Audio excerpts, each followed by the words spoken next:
Rabbi should be joining us shortly.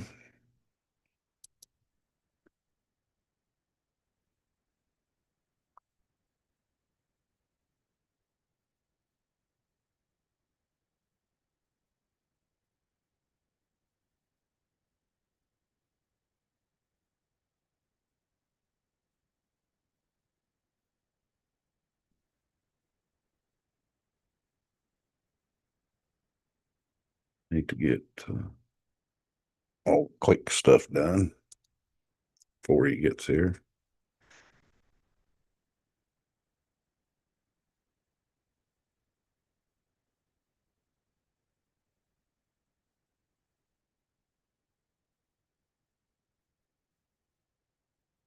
Oh, there he is.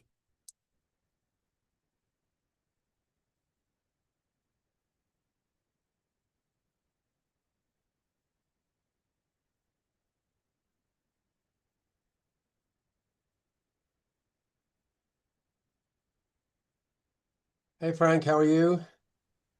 Hey, Rabbi. Look at Shem. I'm doing well. How about yourself? Baruch Hashem, thank God. Thank God. Yep. Good to see you. It's been a minute. Yeah, yeah. I'm already live and recording. I'm trying to get all the little click things done here with the adding descriptions and things. How was the wedding? Good. Let's see. Wedding. A few things have happened since. Yeah, wedding was very nice. It was a wedding of a cousin of my wife, a young lady that uh, we've known for years, and she grew up in London and moved to Israel a few years ago as a single young woman, and she's been living in Tel Aviv. Which is it's a magnet for young people. It's like living in the big city. Um, the kids feel relatively safe there, which is good. Beautiful beaches. If you've never been to Israel or Tel Aviv, the beaches of Tel Aviv in that area, on the Mediterranean, the east coast of the Mediterranean, and they're kept pretty clean. I'm not particularly a beach goer, but I can definitely, the wedding hall was very near to the beach, and I could see that um, it has its own vibe, the city. People, when I finished the wedding and we were ready to go home, my wife accompanied me this one because it's her cousin. And just, people are still out, on the beach. There's a bicycle path that you can travel for miles along the coast, along the beach. And, you know, they're out. People are doing it. I don't know how they work the next morning unless they have to go to work late. They can go to work late. But it was nice to see. And of course, there's a lot of energy there from the young people. It's a relatively, I think, a safe place. Um, and, for young people to be, obviously, you have to be careful about everything, but, anywhere you are in the world. But yeah, it was a nice wedding. It didn't take us too long to get back, and we saw people that we know. So yeah, it was all good. Well, I share your sentiment. I'm not much of a beach goer either. I would prefer a natural lake in the mountains somewhere if I'm gonna get around water. I'm just not the hot sand. I just, the water's salty, sometimes stinks, dirty, jellyfish biting. I don't know. Just not a big beach goer myself, but hey, some people love it. Yeah, yeah. The advantage is, people can live relatively close, a lake, unless you have a house on the lake. Um, People that live in Tel Aviv, some of them, they try to live within striking distance, so to speak, of the beach, so they can basically, go there every day if they want, even if it's not actually going to the beach, but just riding along there. So it is it's an interesting, again, I'm with you, but I can understand the pull of it. That Mhm. people, they pay premium prices to live nearby, but there are for small flats, and sometimes if the people are single, they might share apartments and things like most people live in apartments in the area just because of the shortage of land and so on. Yeah, okay, but it was good, and today the reason I said a lot of things have happened since I was at the Western Wall today for a bar mitzvah of a of somebody who I knew the father when he was a child, when I served many years ago in Colombia, and I was there for the bar mitzvah of the boy, of the father, as I and we haven't really been in touch that much, but a few months ago he contacted me and said he'd really like to have the bar mitzvah of his son in Israel. He said they tried it for their elder son. It didn't work out in the end because of what was going on in Israel at the time, 2 or 3 years ago. And this one they really would like to have it in Israel. So, he said if they're, but they need someone to help them run it. At the Western Wall, you can reserve a place and a time months in advance. But with what's going on in Israel, it was touch even a few weeks ago with the missiles and the attacks from Iran and the Hezbollah in the north. So Baruch Hashem, they were able to do it, and they wanted me to help them get it going. And Baruch Hashem, it worked out very nicely. They were all pleased, and it was a nice affair. But it was, I got to the Western Wall to say my own prayers, the morning prayers on my own, because I knew they'd be starting late. And then, um, and then I met them at the gate that's, one of the ancient gates that was in the wall around Jerusalem from the times of the Turks, I think 17th century. And one of the gates is right near the Western Wall, and that's where I met them. And it was a nice event, and I hope they enjoyed it. And I hope the most important thing that the boy felt that this was a special affair and with meaning, with a lot of meaning in it, that his parents made this effort to connect him with the land of Israel and the modern state of Israel. And yeah, I hope he appreciated it. And a lot of family came out from Miami. Most of the family, I think, live in the Miami area. So a lot of them came out, and the boy led the service with some help from me because it's in Hebrew, and his Hebrew isn't that good. He lives in Miami somewhere. And so it was all good. It was all good. But my wife couldn't come with me. And then there was a lunch that I couldn't get out of. I would have preferred just to go home, but they really wanted me to come. Good memories from our times in Colombia. So anyway, so thank God for that. So it was nice, and it was good to be at the Kotel again, the Western Wall, and pray close to where the temple used to exist, and we hope it will be rebuilt soon. Not so much for the animals, the sacrifices of animals, but sort of for the temple. Obviously, it's not the house of God. Metaphorically, it is. God doesn't live there; He lives everywhere. But there's supposed to be sort of a special feeling that you feel closer. And I think it does exist, that feeling that you're in a place that God chose. Hashem chose that this should be the place that his name will be upon it. And the temple was there. And so it was definitely a nice play, a nice experience. Well, thank God. Looks like we may have a temporary peace agreement with Iran. Hopefully that holds. And I think it has like a 60-day time period or something. But hopefully that holds up. Um, are you prepared to get started? Yeah, I'm just having problems with my opening up the file with the text to ask me to sign in, which it doesn't usually happen. Let's see. Listen, we hope that agreement that the president, Donald Trump, has his advisors or his messengers have signed. We hope that it's that he understands and that they understand who they're dealing with there. Mm. These are not rational thinkers in our normal, or call it Western sense. I'm not talking about Christian or Jewish. I'm just talking about that. Do you want peace, or you want to dominate the world? Do you want to dominate your neighbors?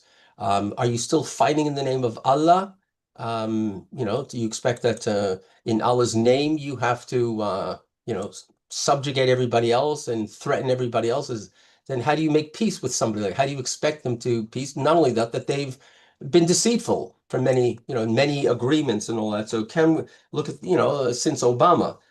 So really, can they be trusted? So I hope that President Trump is wise enough, clever enough, savvy enough to realize who he's dealing with, and that if they don't keep to the terms, then okay, then a new arrangement will have to be met. And of course, Israel, right now, the United States doesn't feel threatened by their missiles or whatever, but Israel definitely feels threatened Mhm. by their missile capabilities, and they're open threats that they're basically that Israel has to be wiped off the map. So you can everybody should understand that for Israel, this is not just a theoretical exercise that and empty threats, maybe like China. And I'm sure the people of Taiwan, or whatever you want to call it, feel again that they feel they're threatened by China, a powerful nation or powerful country, and who say that they don't have any um, right to exist. They are really part of the mainland.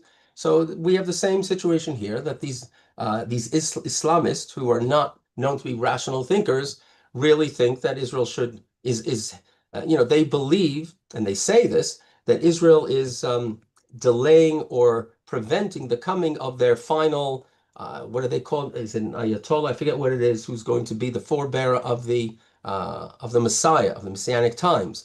And until Israel, the infidel, is wiped off, is forced, destroyed, then this Savior cannot come.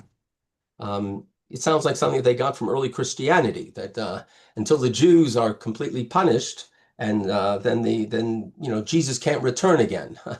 And I've heard lectures that many people say that they picked up this anti-Semitism from Europe, definitely from the Nazi regime, and they believe that they've picked it up, and that the Jews are terrible and have to be wiped off the face of the earth. And so we believe them when they say it.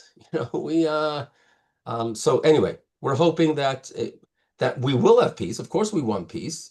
It's too expensive in human lives, and of course, in just in financially, economically, it's not been good for the Israeli economy. So we hope that let's hope for peace. Let's hope that they realize that what they're putting at risk is even worse, and they won't get away with it, and that they'll come to some kind of appeasement at this point that that they should live in peace with us. But again, Amen. who knows? Who knows? They haven't shown it up till now, and Islamists anywhere in the world haven't shown that they're ready to live side by side with a Christian world, or put it this way, just a non-Muslim world. When they don't have the power, they're willing to live if you give them all the power. But obviously, we're not willing to relinquish. No country is willing to do that. So we don't know, but let's hope it'll be all right. But we don't have much faith in it, but we're hoping, and especially Lebanon is still not resolved, the issue of the Hezbollah in Lebanon. And they are threatening Israel, the Iranian Republican, whatever they call, the Khomeinis there. They're threatening that if Israel attacks Lebanon, then they will, and we have to pull out our forces from southern Lebanon. If not, they're going to attack us again. And they're putting pressure on President Trump and the American administration that they should force Israel to remove their forces from southern Lebanon. And again, I can tell you, I have a son-in-law that just finished his service of a few months. He's a married man. He's married to our daughter, our youngest daughter. They have four beautiful children, and they live in Jerusalem. And he's been, for the past 3 or 4 months, he's been in the army in Lebanon, on the border and in Lebanon. It's dangerous. And instead of working, okay, he gets paid something from the Israeli defense ministry, as all our reservists do. But we don't want him there. It's dangerous, especially with these drones. But we can't allow Hezbollah to control southern Lebanon. They were preparing to destroy and they fire missiles regularly at civilians in the northern part of Israel. And people can't live like that, and they want to get on with their lives. And we were promised through UN resolutions 10, 20 years ago that the government of Lebanon would oust these terrorists, the Hezbollah, that are backed by Iran, and they would take their army, which is a bit of a joke, the Lebanese army, they would take control of southern Lebanon. And that's what Israel wants. We want a sovereign country that is responsible not only towards Israel and our civilians, but towards their own civilians. Because when Israel retaliates, obviously it causes much damage, and there are fatalities on the other side too. But so Israel was promised this years ago, and it didn't happen. So now Israel feels, the world doesn't do much about it. The world makes promises, and then criticize Israel when we take the situation in our own hands, because we have to protect our own civilians. And then the world doesn't do anything, just criticize us. So we don't trust the world on this. So we're hoping that President Trump and the administration will allow us to do what we can do there, which is really what we're the game plan is, or the what we'd really like is that the Lebanese army, the government instructs the Lebanese army, and if foreign armies have to bolster their armed forces of Lebanon to take control and act like a sovereign country and make sure Hezbollah does not attack us or anybody else. And until they do that, we have no choice of protecting our own civilians, which was what any country would do. Anyway, we do pray for peace, and please help us also pray for peace and write letters, emails, send it to the White House, say, President Trump, we think you're great, but please don't abandon Israel, don't succumb to the pressures of politics, and make sure Israel is safe. So that's what we're hoping. So as we're talking, I'm still trying to figure out why I can't get into. I have it as a what is it called, a PDF file. Mhm. And it's just not opening. It's asking me for a password to open up the PDF, the Adobe application. So why isn't it working? Let me try again. It says it's sending me a password. The passwords don't work. Hmm. Okay, hold on. Update your Adobe password. I've tried that a few times.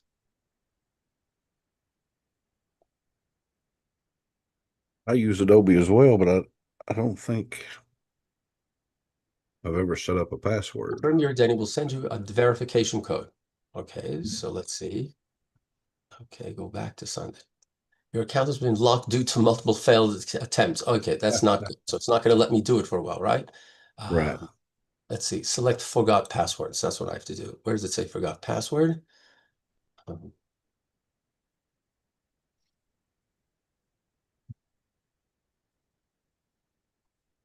so where's this new one that it says it's opened up for me?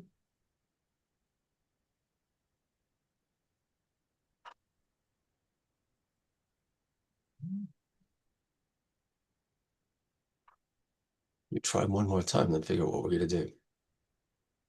I could read it from the book. Actually, I have the book. If I have to, I'll just read it. We'll go through it. This you can put it on for me. Let's try one more time. Sign in. It's asking me to sign in. Let's put in my email and see if again, then I'll just say forgot password and see if I can. If anybody, have you been notified, and this is for everybody who's listening or viewing this, about this conference that they're planning in November, the Noahide World Center of Jerusalem with Rabbi Cherki and Rabbi Goldberg? I possibly got an email about it.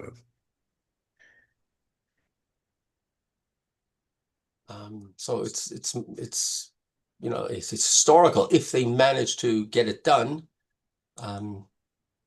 Okay, let's see now. Which number do you want? Oh, let's see if it'll send us my phone number. Let's see if that'll make a difference.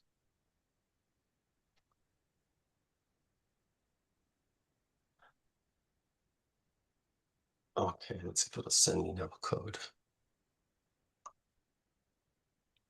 Oh, seems to send me a code.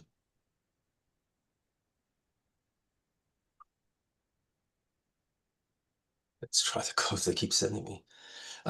Yeah, so what they're trying to do is Global create. Awakening in Jerusalem. Is that the one you're? Yeah, what they're trying to do is create momentum. I spoke to Rabbi Goldberg about it. They're trying to create momentum. They tried years ago before the corona, they were planning it, but then corona happened, so they couldn't do it.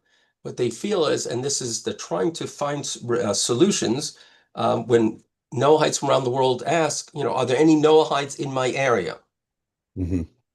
And of course, first of all, we don't give out names or anybody like that, but we're trying to help Noahides band together in different regions and have somebody who's like in charge of that region who can help Noahides that feel alone, maybe find others locally and then join together and create whether possibly communities or something like that. So they feel this is what they have to do.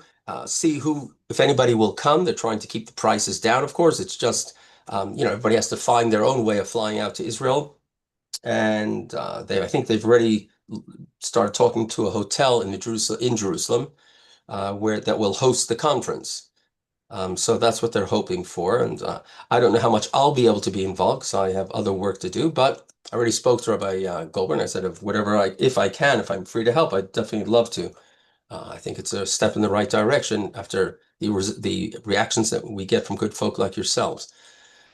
I've been sent so many. Now, Hopefully, hopefully they are able to live stream it for because that seems to be the majority of the gathering places for Noahides is online. It's Zoom, it's YouTube Live, it's Rumble, whatever the case may be. But it's those online platforms that are connecting everybody slowly. Uh, we may get to the point where we can have communities, but there's a lot of untangling to do um, for because so many people come, let's say, out of Christianity, and we come with these preconceived notions of whatever rabbi, whatever organization that help sort of wake us up, and then we come with these ideals. We're allowed to do this, we're not allowed to do that, and instead of everyone sort of falling into this neat category, they all have their conflicting opinions and ways of doing things, but that's people in general. I mean, that's, I would think, pretty normal.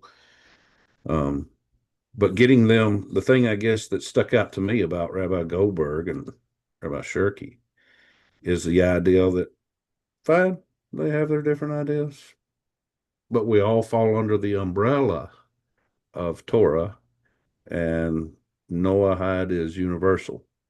So come with your preconceived notions. If you don't want to do this, fine, don't do that. Somebody else wants to, fine, we'll help them. But be more inclusive. is that the And feeling you get from that's them? that's the They unique thing. That was a conversation that Rabbi Goldberg and I had, especially dealing with that issue of. So I was sort of pressing him to sort of give us this unified message, but he's one man. He can't unite all the factions of Israel and Judaism and get them to uh, release some sort of unified message that all non-Jewish people in the world should do. Although that's what the Noahide Code is, you still have people that uh, they look at it as very strict. Well, if it's not one of the seven, then it doesn't apply. Or you have the other part that says, well, the seven are sort of categories and Yeah. they're guideline. And then you have others that get a taste of the seven and the categories and they say, well, I still want more and I want to get closer to Judaism, maybe convert. So you have all these different levels of people. But having someone at the top that says it's okay, we're all together with it within this, to me that was the appealing thing of the Noahide World Center and Rabbi Goldberg. That message that come with all your preconceived notions and thoughts and beliefs, and you're welcome. All of you are welcome. So uh, that's the difference for me. I mean, I've dealt with other Noahide organizations that are, they sort of fuel that division, and some unfortunately will say that their version of Noahide is the only correct one, and there seems to be financial reasons for that, selling books and paying for lectures and that sort of thing, and paying for. I mean, I've literally had. Unfortunately, I've had rabbis say, "Well, my fee's this much an hour to talk and things," and I just don't go down that avenue. I'm sure there's justification for it. You're paying for somebody's time and their expertise and whatnot, but I just don't see religion in that light personally. Um, I don't see. Obviously, you can donate to help support people that are doing that kind of work, but I just don't see a shim setting it up as a financial vocation. It's a spiritual vocation. It's not to make you rich, but obviously everyone has needs, and but they trust in Hashem. If they're doing Hashem's work, they'll trust in Hashem to for those needs, and He'll take care of them. Any luck? Yeah, no, again, it's saying to try again. I keep trying and it's still not working. Let me try one more time. And if not, I'll just use the book. Can you put it on the screen or you don't have it on you don't have it on your I do computer, do you? not have it. I have the actual book. I don't have Okay, a so do I. So, digital okay, so copy. that's all. So we'll just read a little bit. So people are going to be watching this tuned in. So let's see one more time. Oh, wait a second. I've gotten past the first few pages. Let's see now. It'll help. Yes. Okay. There we go. Okay. Somebody. Oh no, no, no. As soon as I try to change it. Okay, it's not. I'm blocked for now. We're using the application. So we're in chapter 11. Yes, sir. Chapter 11, page 108. Chapter 11, item number 19. We've been discussing, well, How actually, to worship God.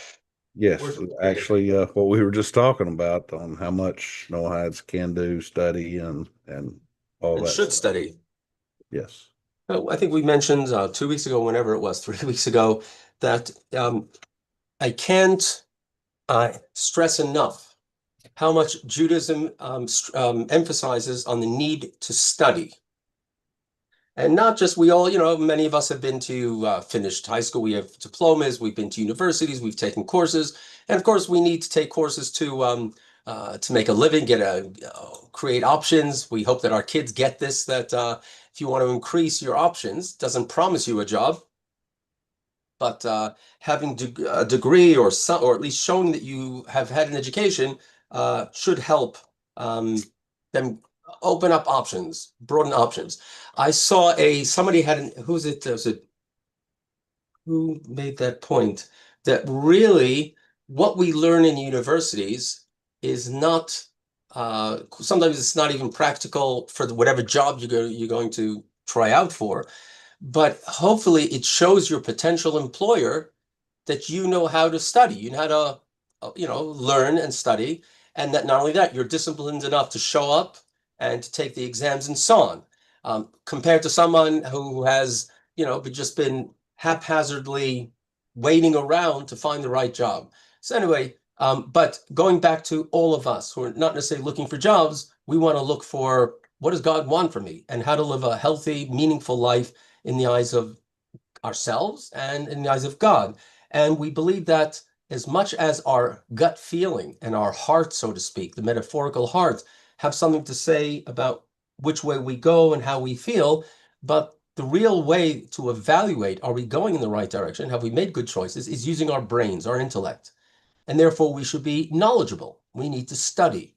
It's also a good habit because it trains your brain to think. Firstly, you hear other opinions, you hear different opinions, and therefore, we can't, as a rabbi, we can't emphasize enough the need to study. And in this, these times we're living in times where there's so many books, there's so much accessible to us online. There's a lot of nonsense there also, but there are so many opportunities to study.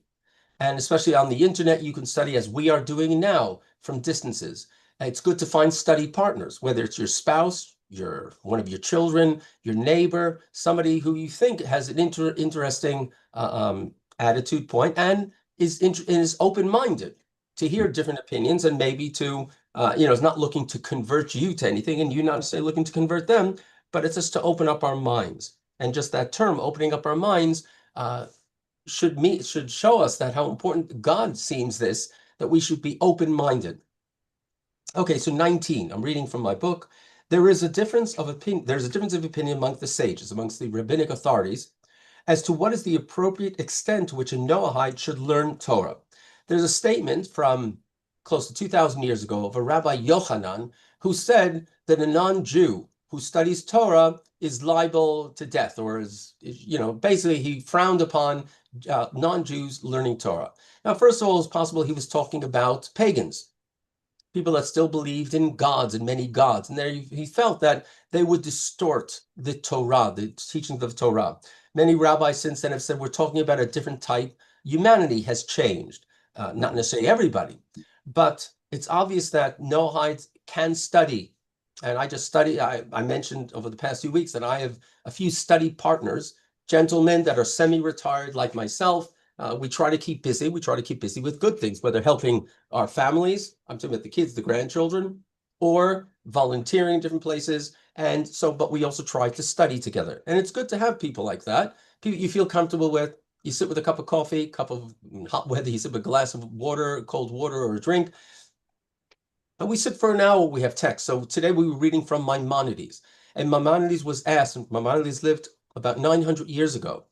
And he answered many questions. People would send him letters, and he would answer questions. And one of the questions one of the things we looked at today was he was asked this statement of Rabbi Yochanan that a non-Jew should not learn Torah. Is that really law, or it was just an expression of his disappointment? And Maimonides, interestingly enough, says better not to teach Muslims. And he was living amongst the Muslims. Better not to teach Muslims because they believe that, yes, Moses was a prophet, but the Torah, as the Jews possessed it in those days, the Muslims, until today, the Muslims say, we, the Jews, have corrupted the Torah. It's not the text. It's not the same text that that actually Moses received, which is a bit outrageous. Muhammad, their prophet, claimed prophet, comes, what is it, about 2,000 years later and says, no, you've got it all wrong. And we say, really? And based on what? And there are no real arguments that they have. It's just an easy way for them to get out of having to observe the laws of the Torah. They admit that the Torah there was a prophecy. Moses received the word of God to teach the Jewish people. We call it the Pentateuch. And then the question is to a Muslim, if you believe that, why don't you observe these laws? Oh, well, it's corrupted. It's a cop-out or it's an empty argument. Christians believe that, yes, it is true, but Jesus came and changed everything. Okay, and of course, Jews, we stake with ours. We try, we're not interested in debating. We just want to try to keep these laws. If anybody's truly interested, then we explain to them. So the Rambam says that with a Christian, you're allowed to teach them, obviously, the 7 Noahide laws, and you're allowed to teach them about the commandments. Okay, so Rambam writes, yes, it is something that a Jew should not actively teach a non-Jew. But as I said, first of all, he says, Muslims, one thing, Christians, you can teach certain things. And not only that, many rabbis after the Rambam died said that, well, that was talking about pagans. Now, their concern was that they would use it against us, that they would distort these truths, use half-truths, as some Christian apologists do. They take half psukim, they badly translate it, they don't even know the original Hebrew. They come to a semi-knowledgeable or ignorant Jew who doesn't know much, hasn't read much or learned much. And, he says, oh, this, so that was their concern. There's nothing inherently terrible about a non-Jew learning Torah. So I'm going back to the text that we're reading today. So again, there is a difference of opinion among the sages as to what is the appropriate extent to which a Noahide should learn Torah. There are those who restrict study to the parts of the Torah with universal application, which touch on the foundations of faith, morality, and law that are meant especially for Noahides. Now, really, anything that has anything to do with morality, any law or ideal that is mentioned in the Torah that has something to do with morality, of course, something about justice, honesty, that nobody disagrees. Of course, we should be teaching that to everybody in the world. How you treat your neighbor, how you treat, people that need your help, or people that feel that are impoverished, have had fallen on bad times, and many things. And if you have an argument with someone, how do you resolve that? Of course, those things should be taught, and that's a good part of the Torah. How do you behave towards other human beings justly, nicely, and morally? So again, there are some that say that are any part that deals with universal application that touch on the foundations of faith. You should also explain to them why you think where Judaism differs or is different from Christianity. We want Christians or anybody to understand why we feel they made a mistake. Our religion came before Christianity and before Islam. Okay, and then the other side, there are those who distinguish between a non-Jew who has not yet taken upon himself the 7 Noahide laws, who then you would be limited as stated in what you're willing to, what you should be willing to teach them. And a proper Noahide who was permitted to learn the entire Torah. Now, I find this a bit vague. I don't know if it was translated. He does bring in the footnotes. You have the book, I have the book this week, Frank. But so the actual distinction between these two is not so clear to me as I read it. But first of all, let's take the second opinion. A non-Jew who is accepted upon themselves, they want to be a Noahide. They want to convert to this path of Judaism. They want to be Noahide. So of course, first of all, you teach them the 7 Noahide laws. But according to this, you can teach them the entire Torah. Whatever they want to know in the Torah, you can teach it to them. Because we believe the laws are good and will help them understand more what God's will is, which is why we study Torah as Jews. We want to know what God wants from us. And doesn't mean that things are going to be absolutely clear. Opinions change, but we keep trying to understand with our intellect. And he says this second opinion is the prevailing one. What does that mean? That most of the later rabbis, until these modern times, from Rambam till these times, that anybody who was truly seeking to know what God wants, and they are willing to accept upon themselves very moral and correct and rational laws of the 7 Noahide laws, as you know them, then somebody who says, yeah, I accept those, I accept that that's what God wants of me, well, then fine. Then the prevalent opinion is you can teach them anything they want in the Torah, anything you think it's important for them to know. The more strict one says, well, you can teach them general matters of fundamentals of the faith, morality, and so on. So I don't see much of a difference today about this. People that are turning to us are not turning to argue with us, debate us. They want to know. And they want to, and again, there are rabbis that said, well, how is a non-Jew going to know the error of his ways until you teach him what the Torah says, what the Jews have been practicing and preaching or teaching to the Jewish people. We've never really gone outward and tried to teach. 20.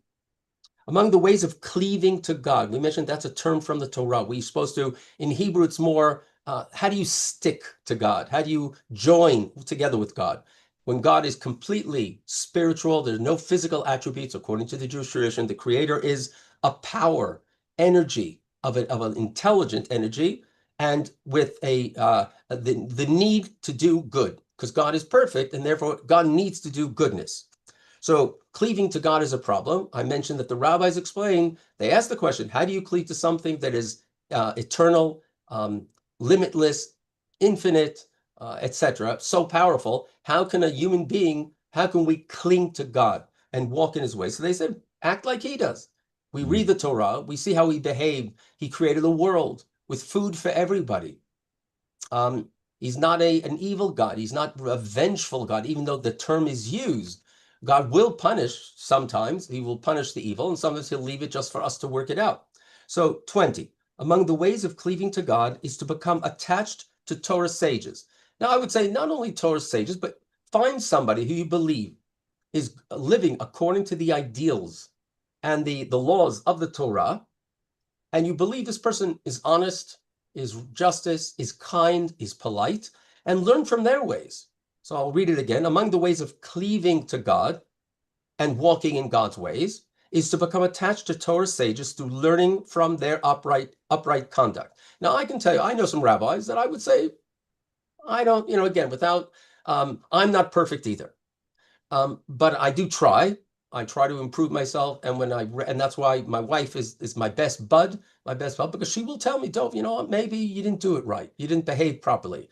And then again, we can debate it. She'll say it politely, kindly. I hope most of the time. Sometimes she does get on my nerves, and I usually end up apologizing because I know she was only trying to help me self-improve. And of course, it goes in both directions.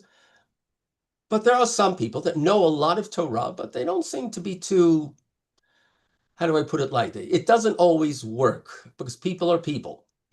Rabbis are men, are human beings, and there are women also that are very learned. But first of all, we shouldn't be too judgmental. People make mistakes. We don't believe in saints. We believe in there were some very good people, extremely good people, whether it's the Rebbe Milubavitch, Rav Soloveitchik. I'm saying these are people who are died already. I know some rabbis here that I would, I if they offend anybody, it was definitely unintentional. And they'd be shocked if they did that. And these are learned people that work hard for the Jewish people and for the entire world, hoping to bring peace. So you should try to find somebody, an example that is a role model. Today with YouTube, using not necessarily social media, but like Zoom, you can contact people and ask people questions and learn from many different people. And you can understand finding a role model is very important. When we were younger, we might have found a teacher in our school. I hope that our children today, our grandchildren, my grandchildren, who are still in the school system here in Israel, hopefully they have the ability to look up to a teacher. In my days, yes, we had teachers that I respected highly.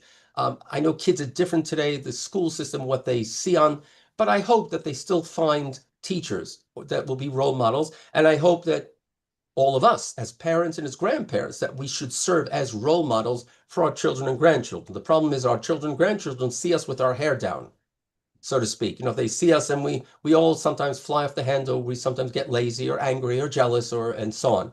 But hopefully they will see us as role models. And our eldest granddaughter is just finishing high school. And for the next 2 years, she'll be doing national service. She chose not to go into the Israeli army, and she's going to do national service. And I mentioned the northern settlements on the border with Lebanon. Many of them have been almost ghost towns since 9/11, since the 7th of October, because the Hezbollah were firing rockets directly at civilian homes across the border, and many of them just left. So the people are trying to come back, but still the problem with these drones, these suicide drones. So some of them have asked for volunteers to come and help them rebuild, help take care of the kids, child care and so on. So she was accepted to one of these programs up north. And, I congratulated her. She makes us proud. She's really a lovely young lady. And, she's caring and she's smart. She loves studying and so on. And she did well in school. And the nice thing, she wrote back to me when I said to her, give us, grandma and me, you give us so much pride and what we call nachat, which is pride and joy. And she said, everything that I learned about giving, I learned from you and grandma. That's nice. That's beautiful. I think what else could we hope for? 21. For any question or doubt, for any question or doubt a person has regarding Torah law, because what does the Torah really say about this? His rabbi that you've chosen, the sages say you have to choose your rabbi. His rabbi, your rabbi should be consulted. Send them a query, send them an email, ask him. And the person should ask, as his rabbi says, even if there are other opinions. In other words, if you've asked a rabbi, you shouldn't shop around. You can decide, if that rabbi doesn't suit me anymore, I'm going to now start following another rabbi. But to start, okay, for this thing, I accept the rabbi's opinion, but for that question, I'm going to go find another opinion. Everybody realizes that's not an honest way of behaving. But if there is explicit proof that his rabbi erred, as I make mistakes, I hope usually somebody will point them out and I will go and look it up again and I will correct my mistake.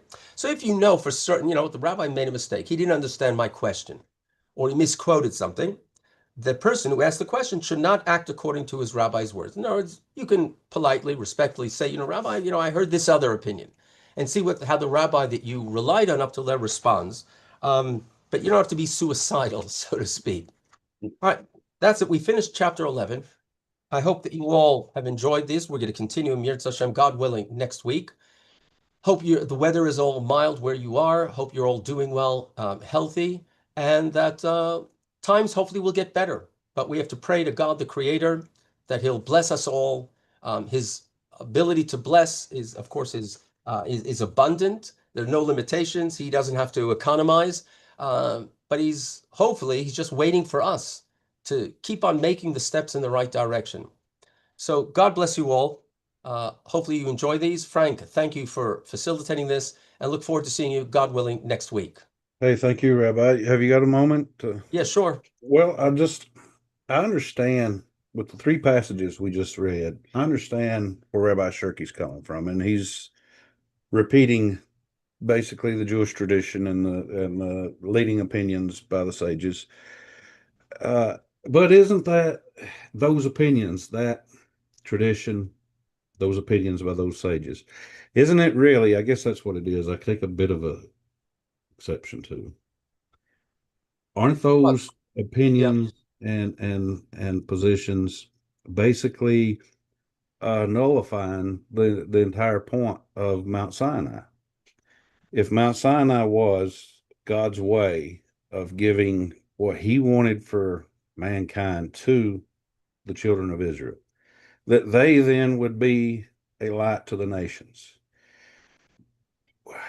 I struggle with the idea then that, okay, so you see at their time, even, obviously in their time, when it was fresh, there was a world full of idolatry, obviously, all around them.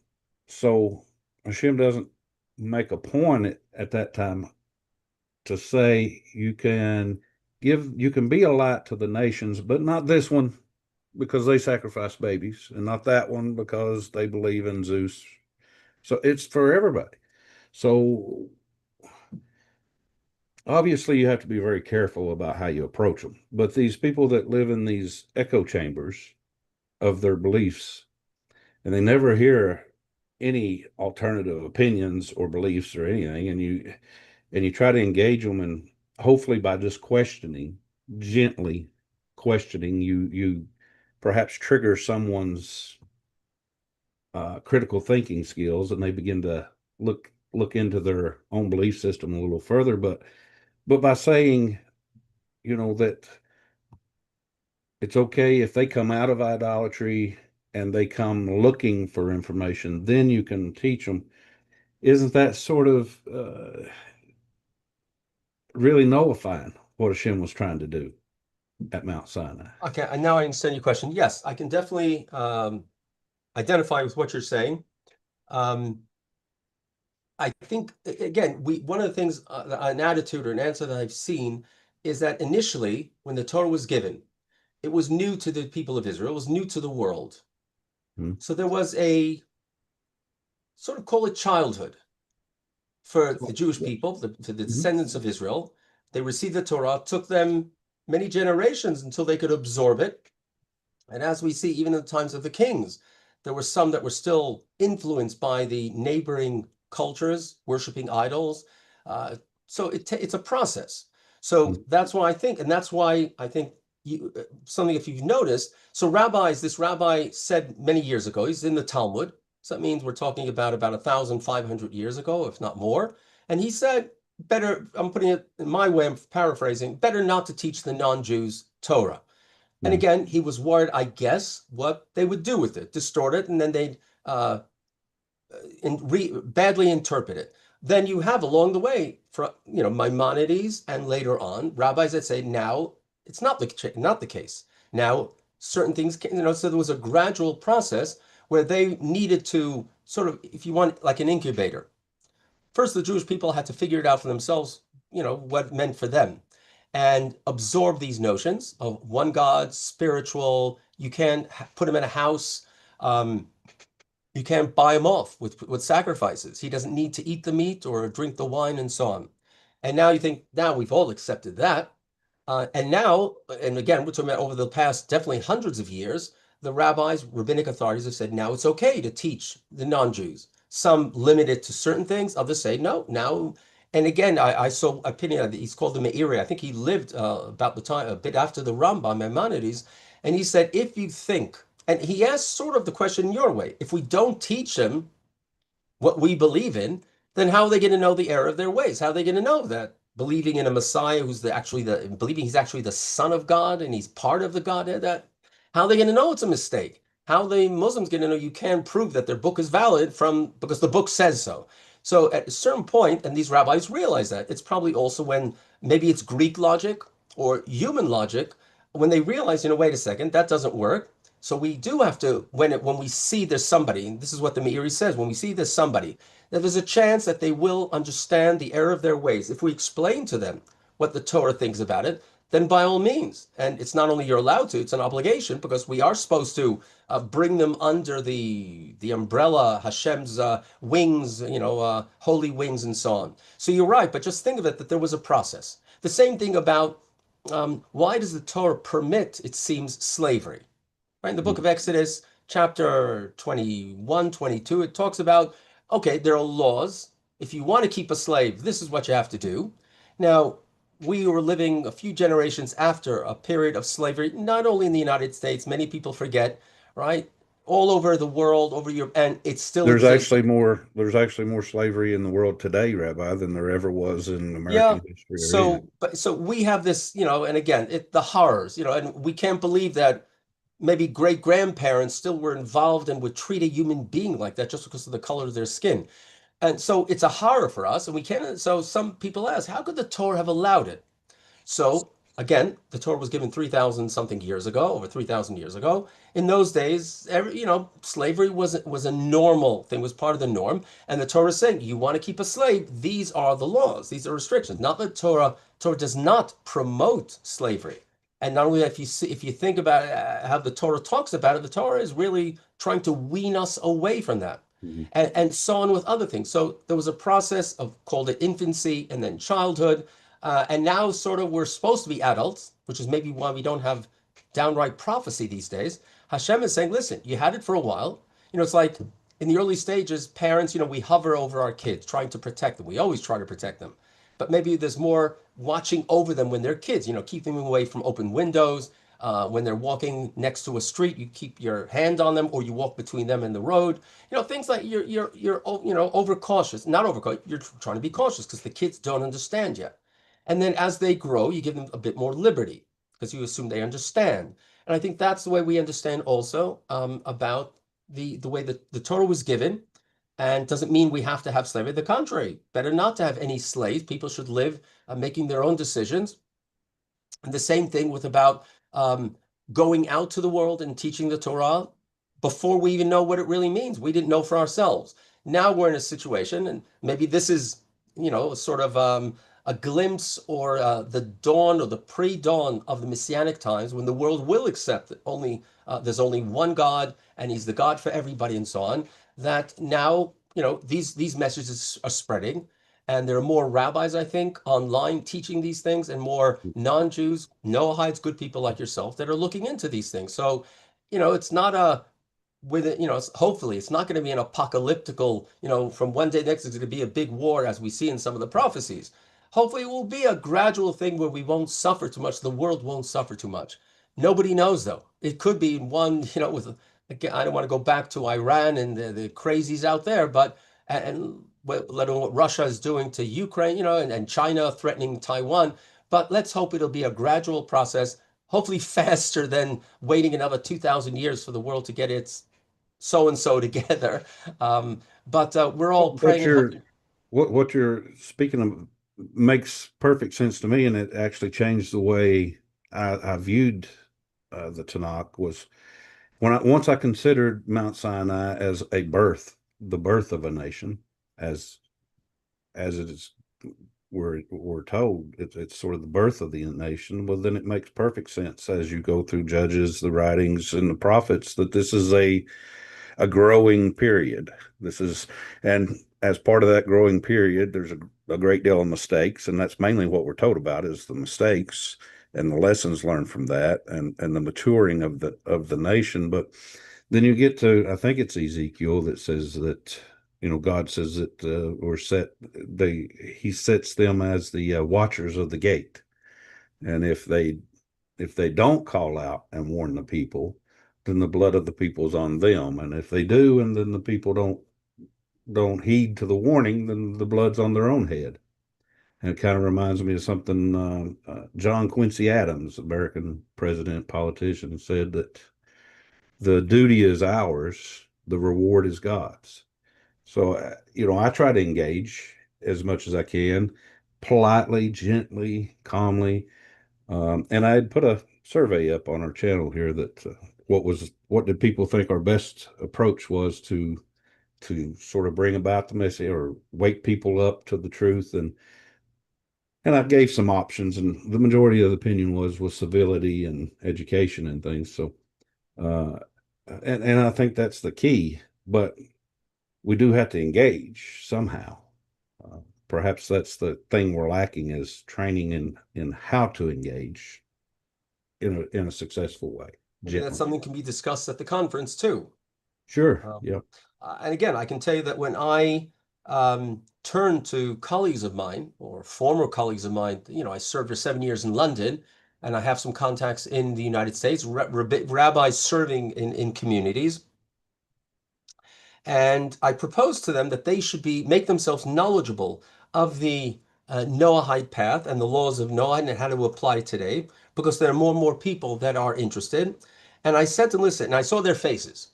And I said, listen, I know that many of you are thinking, hey, I'm not going to do this because if I do this, I'm painting a bullseye on my synagogue or on my own back. If it gets out to the local press or the local church, and I think you even said that when you had a little get together or a weekend retreat in Tennessee, you had to worry about security because you received some threats. So Jewish communities are sadly, and with the rise of anti-Semitism in the United States and England and other places, in Canada, that you would have thought are civil and liberal and humane. So, communities, Jewish communities are still afraid of going out there.